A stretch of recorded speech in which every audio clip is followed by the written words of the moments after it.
What's the meaning of baobab?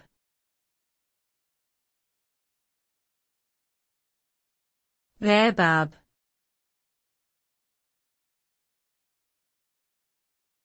Baobab.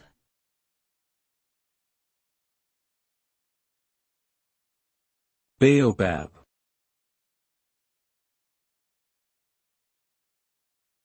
Baobab.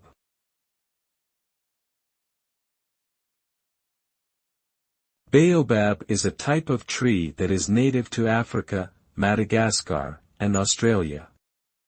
It is known for its distinctive shape, with a thick trunk that can reach up to 30 meters in circumference, and its ability to store large amounts of water in its trunk during times of drought.